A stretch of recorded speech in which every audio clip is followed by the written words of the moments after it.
If your company has electric cars as company cars, of course you want your employee to charge at home. It's cheaper for you and it's easier for the employee. Tronity has a software solution for you to know how much you have to pay your employee for charging at home. With the Fleet Manager you manage your employees and your cars. Tronity connects to the cars and knows exactly when the car is charging at home and how much. And then you get an easy monthly bill for your employee. If you want to know more, there's a link in the description below.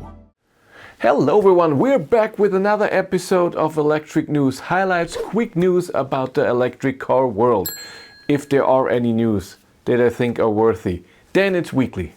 Skoda Motorsport. Skoda has released a few pictures of a sporty version of the Enyaq RS Coupe.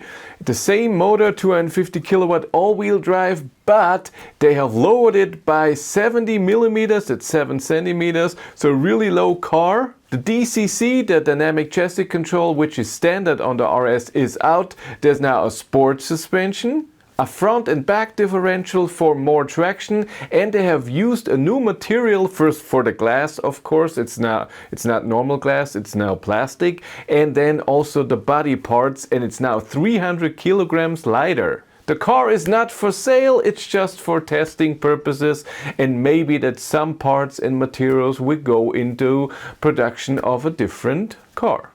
Ioniq 6N teaser. Hyundai has put up a teaser for the upcoming Ioniq 6N. It should be presented at the Goodwood Festival. Isn't this the thing where all the sports cars drive very fast about a little weird thing? It's always interesting to see. It is expected to have more power than the Ioniq 5N, a lower center of gravity, and then of course a faster time from 0 to 100 kilometers an hour. The big spoiler that we see on the pictures, it looks good. Tesla robotaxi. June 22nd, Elon Musk said that the first robotaxis will drive around in Austin, Texas in the United States.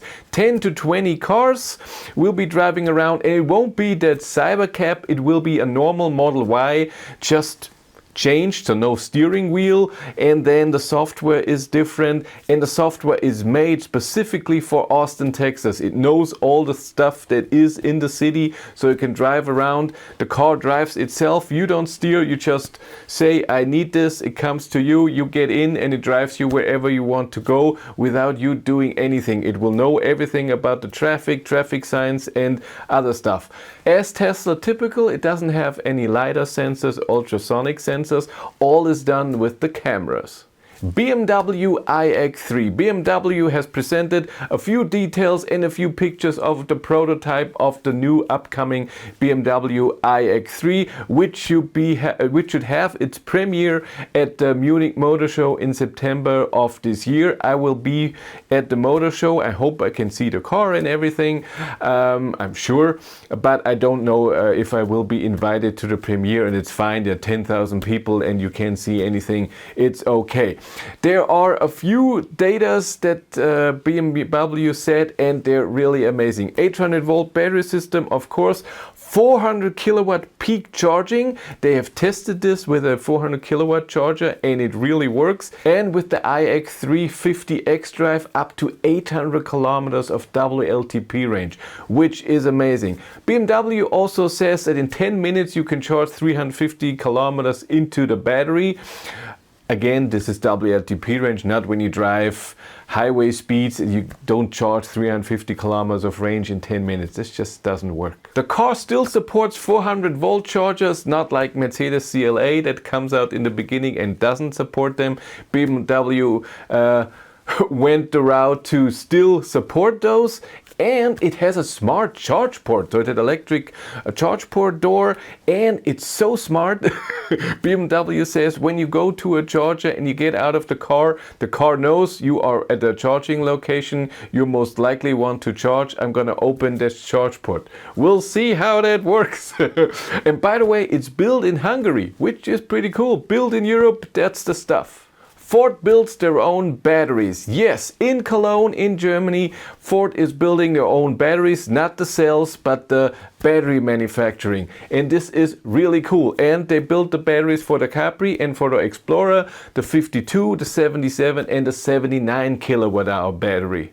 In a 2-kilometer line, 180 robots. As far as we know, no people will do that, just robots. And 2,775 parts will be put together to make a whole battery pack. New Germany net charger. This is always a topic here because it's amazing. Germany started a while ago to have a plan for the Germany net, the Deutschland nets, where a lot of charging hubs are everywhere. So if you drive, you can have a charger all the time. So every 20 kilometers on the highway on something.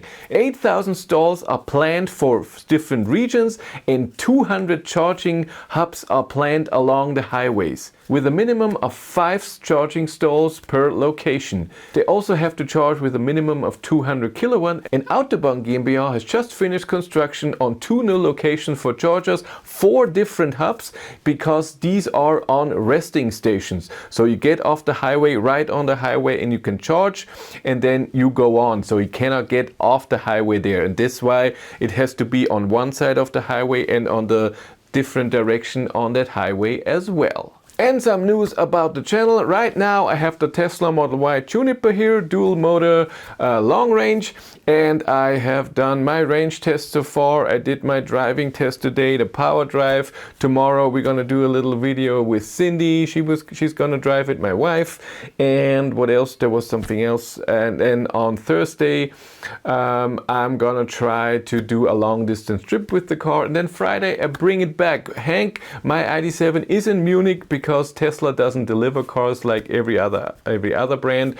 I have to pick it up myself, but it's fine. But Hank is in Munich now, and I have to bring the Model Y back on Friday and get my little baby back, because right now we only have one car at home and sometimes that's a bit stressful, but it's fine. Next Monday then the BYD Seal is coming.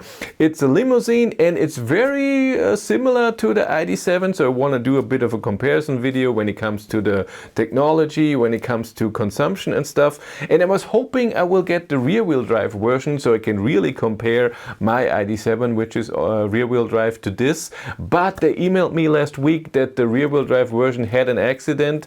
It's totally, and I will get the all-wheel drive version now. That's great for me for power and anything, but comparison, of course, consumption is a bit hard to do, but I will still try to do my best.